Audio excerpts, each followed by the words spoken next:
Coming up on Network Africa,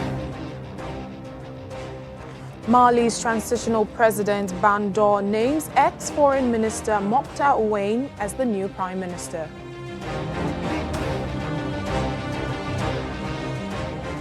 The special UN envoy for West Africa, Mohamed Ibn Chambers, calls for peaceful elections to be held in Cote d'Ivoire.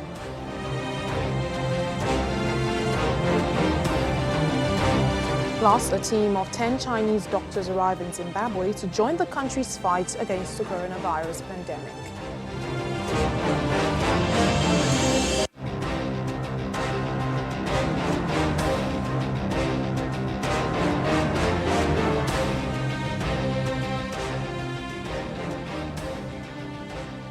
Hello and welcome to the program. I'm Layo Adegoke. We begin today in West Africa, where Mali's former foreign minister, Mokhtar Owain, has been named as the country's new civilian prime minister. Mr. Owain served as foreign minister between 2004 and 2011. He was Mali's permanent representative to the UN from 1995 to 2002 and later became a diplomatic advisor to the West African regional bloc, ECOWAS. Analysts say his appointment could see the lifting of sanctions imposed by ECOWAS after last month's coup. The coup leader, Colonel Assimi Goïta, picked Mr. Bandor, who was inaugurated on Friday, to be the transitional president. The appointment of a civilian president and prime minister was a condition for ECOWAS to lift the sanctions it imposed after the coup on Mali. Well, the special UN envoy for West Africa, Mohamed Ibn Chambers, has called for peaceful elections to be held in Cote d'Ivoire. During his week-long visit, Mr. Ibn Chambers met with President Alassane Ouattara, who was running for a third term after his preferred successor died. He also met three of the president's challengers, electoral body officials and civil society representatives. President Ouattara's candidacy has caused tension in the country, leading to protests. At least 10 people were killed during the unrest, and the elections are scheduled for October the 31st. Well, let's get more on this story from Liane de Bassompierre, a journalist who joins us live now from Abidjan. Hello, Liane. Thank you so much for speaking to us on Network Africa. Very nice to be on the program. Thank you. Well, what else can you tell us about this week-long visit of the special UN envoy?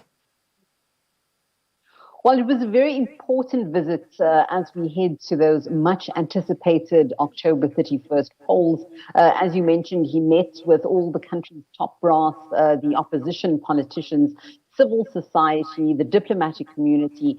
So it was a very intense week for him to try to get an understanding of what's at play in Ivory Coast at the moment. As you rightly mentioned, things have been quite tense since the August 6th announcement that President Alassane Ouattara would be after his preferred successor, Amadou Bali, passed away tragically in July.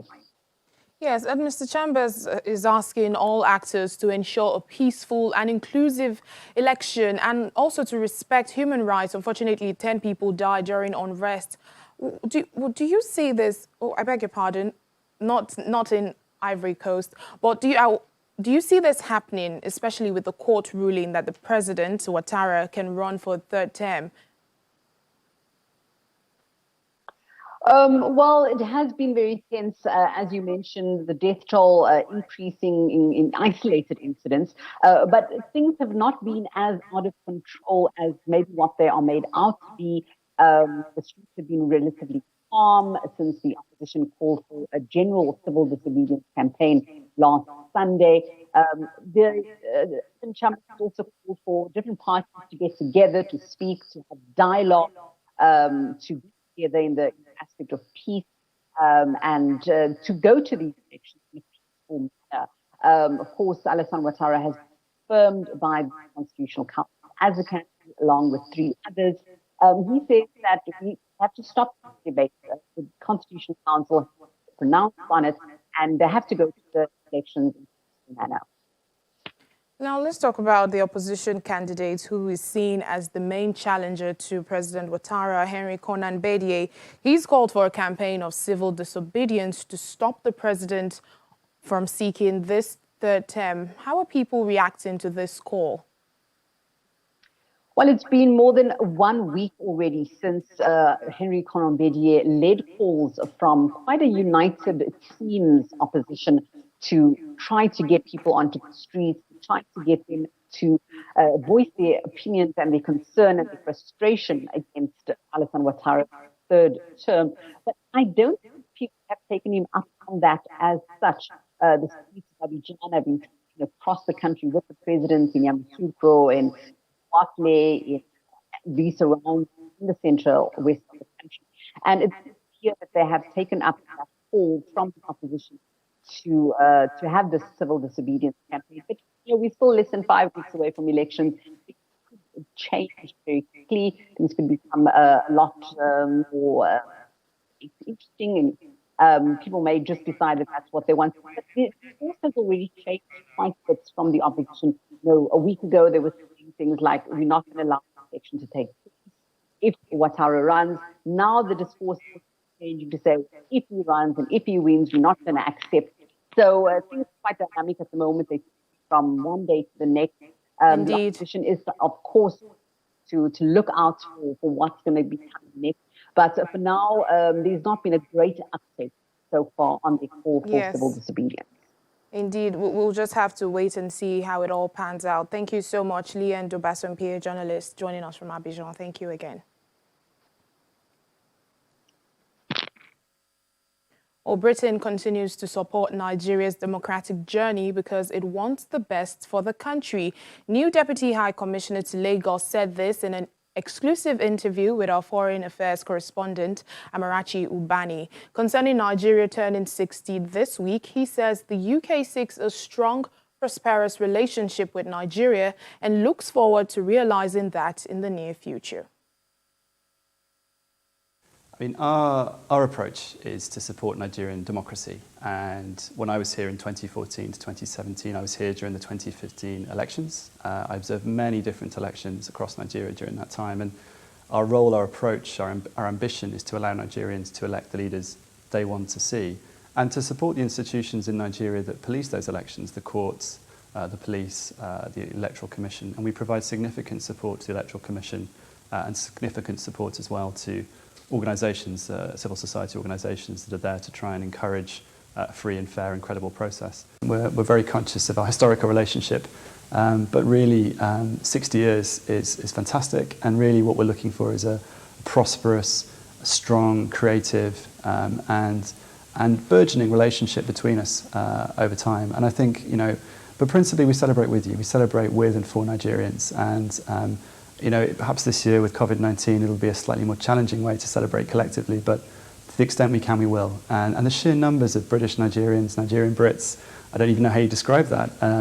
I was talking to someone about the sheer number of British Nigerians who play rugby for England, for example, and those links are just so strong and so ingrained and so intertwined, shows really how the next 60 years should, again, celebrate and fulfill those kind of links, and we're very keen that they do. You can watch more on the interview on Diplomatic Channel. It comes up tonight at 7:30 p.m. Please join us then. Well, the United Nations has praised all parties involved in the Sudan peace agreement signed in Juba on the 31st of August, even as it called on others to engage in dialogue and negotiations with the transitional authorities.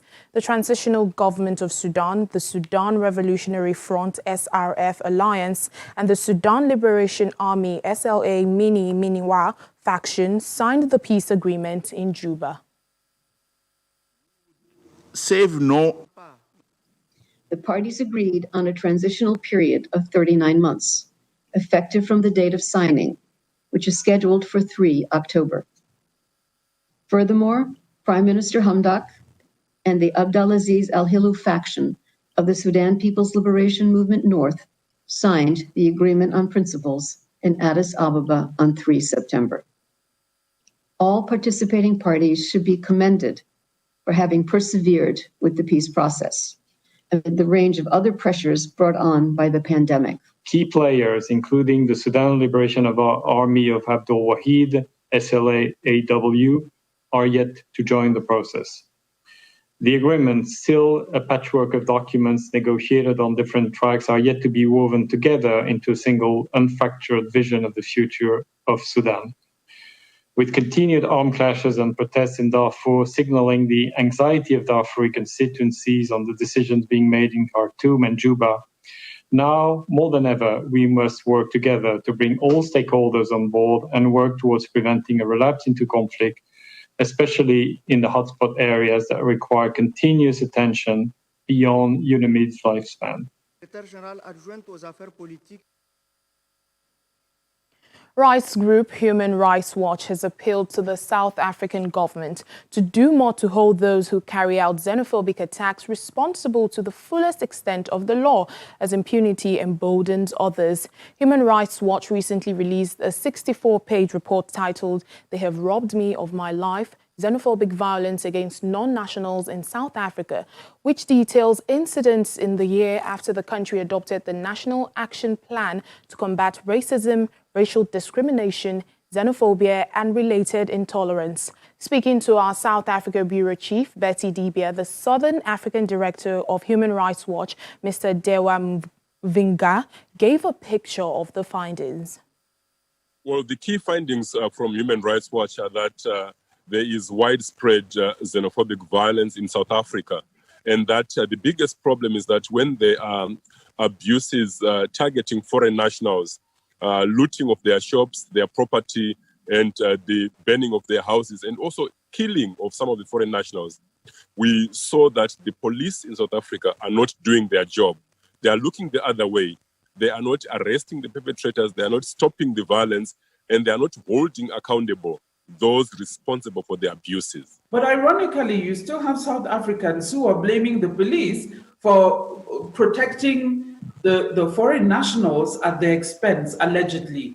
What do you make of that? Well, the big problem is simply that in informal settlements where the poorest of the poor live with vulnerable foreign nationals, you find that the locals sometimes take the law into their own hands and seek to attack and punish and scapegoat foreign nationals, and with completely no protection. For example, in Durban, we went into an informal settlement called Benwood, where the police there said they will not go into that informal settlement because they are afraid for their own security. So between 6 p.m. and 6 a.m., no police goes into that community, no matter what kind of attacks are going on foreign nationals. So what are the recommendations of Human Rights Watch, and who are you recommending these to?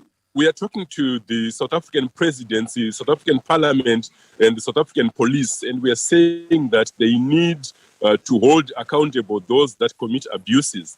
We want to see people punished for xenophobic violence. We want to see a full implementation of the National Action Plan to combat xenophobia. These things, there are plans in place which are not implemented. And sometimes political leaders incite xenophobic violence. They speak recklessly and attack foreign nationals. They scapegoat, they blame foreign nationals. Well, what do you make of that, singling out a particular nation for crimes that could have been done by anyone? Well, it's scapegoating. It's scapegoating by communities. And the idea that there is all this social media publicity about this match actually reinforces xenophobic sentiments. And we know that the police are not protecting foreign nationals. So what we need now is for the South African authorities to be decisive and to step in and say they are protecting everyone in South Africa, and that crime has no nationality. If there is crime, then the police, and they must let the law take its course. The communities must not take the law into their own hands. What needs to be done is to say that we need a lasting solution, which includes to say if there is no justice and accountability, then South Africa cannot take up leadership roles at the African Union, where South Africa is chair, at the UN Security Council, where South Africa has a non-permanent seat. So there must begin to be accountability at the level of South Africa itself to say, if you want to be the global icon and leader for Africa, then demonstrate that by respecting the rights of foreign nationals within South Africa. Still ahead on Network Africa. Kenyan Olympian grandmother trains her daughter and granddaughter to replicate our Olympic success. Please stay with us.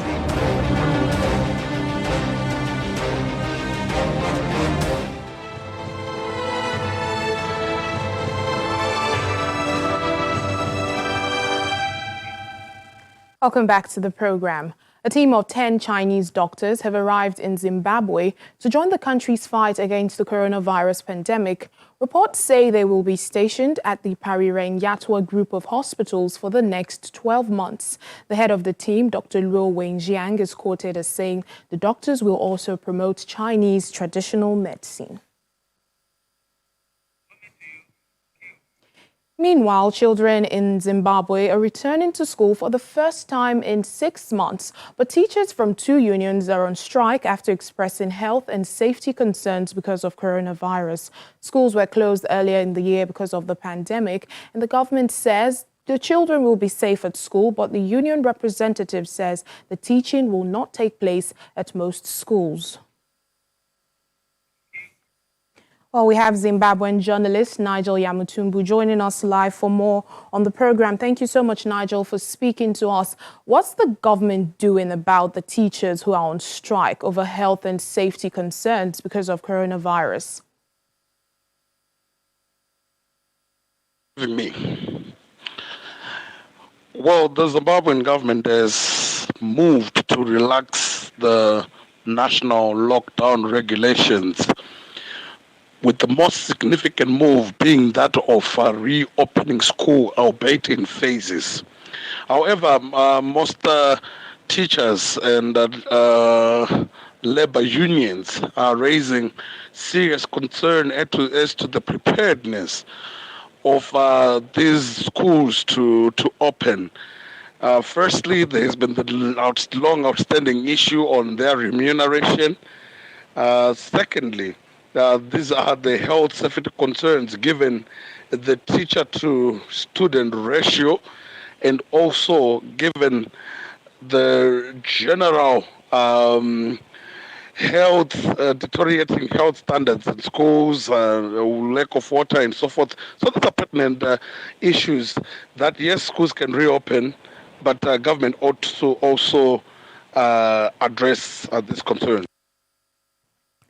Yes, and these concerns from the health worker, teachers, I beg your pardon, they are valid concerns. What about the parents and guardians? Are they willing to let their children and wards return to school at this moment?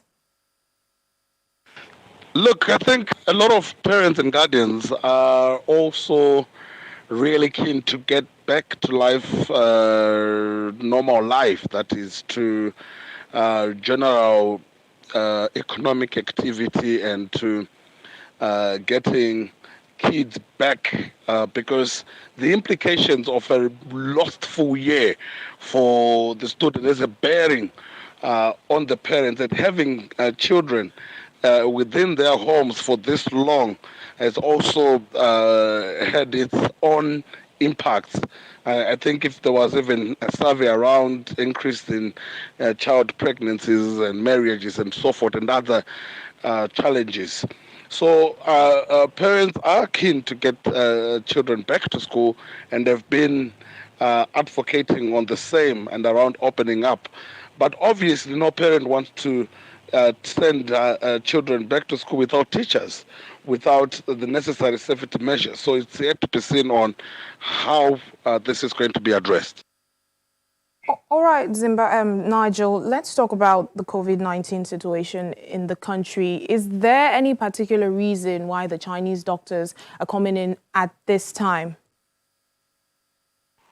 Well, the COVID-19 situation seems to relatively be stabilizing, albeit not so much in terms of strengthening the graph. We still are recording periodic cases of those that would test positive to the virus, but the lifting of a lot of lockdown regulations indicates government's intention to, or government's view that they've obtained the pandemic. But yes, obviously they still are engaging with medical personnel, including Chinese doctors, based on their experiences in dealing with this pandemic. And one such intervention also includes them coming in and perhaps offering their expertise and advice. But basically, I think as a government, they've been generally been following what the World Health Organization has been advising. All right, Nigel, just before I let you go, the head of team is saying that they will be using Chinese traditional medicine. They'll be promoting it. How are Zimbabweans reacting to this? Will it be allowed? I think the question around the use of Chinese traditional medicine will only be put to the test should government adopt a policy of using that medicine as one of the measures to treat or to contain the spread of COVID-19. So a lot of Zimbabweans are obviously skeptical, given that it's not something that has been recommended by the World Health Organization. But I guess there will be much more uproar or much more voice and much more reactions from Zimbabweans when government, formally introduces these traditional Chinese medicines as a matter of policy or as one of the treatment or containing prevention medicine. So let's see how Zimbabweans react once government feedback on the recommendations on the same. All right, then, Nigel Yamutumbu, Zimbabwean journalist, thank you so much for speaking to us.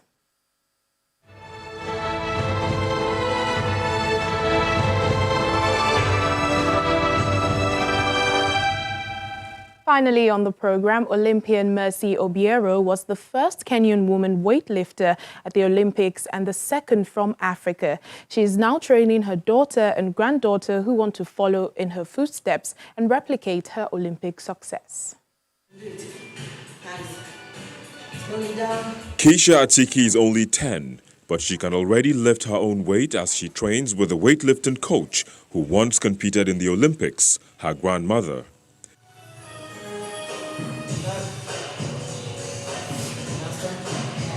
Mercy Obiero was only the second African woman to compete in weightlifting at the Olympics, representing her native Kenya in 2012.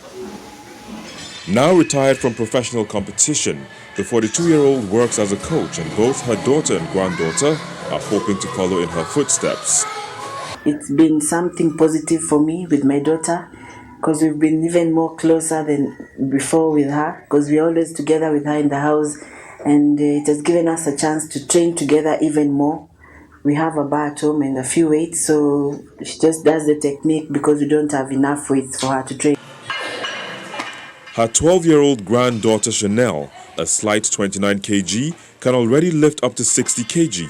She squats and lifts as Obiero encourages her. When she went for Olympics, I was very happy.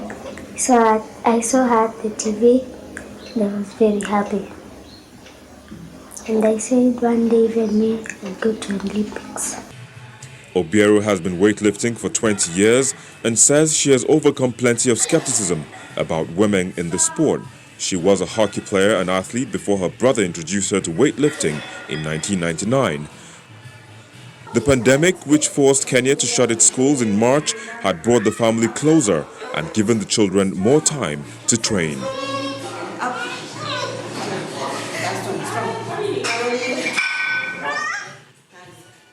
She watches proudly as her granddaughter Keisha, a slight 32 kg, prepares to lift 30 kg. Obiero steps forward to support her. Watching her in the mirrored walls of the gym after the workout, she is glowing.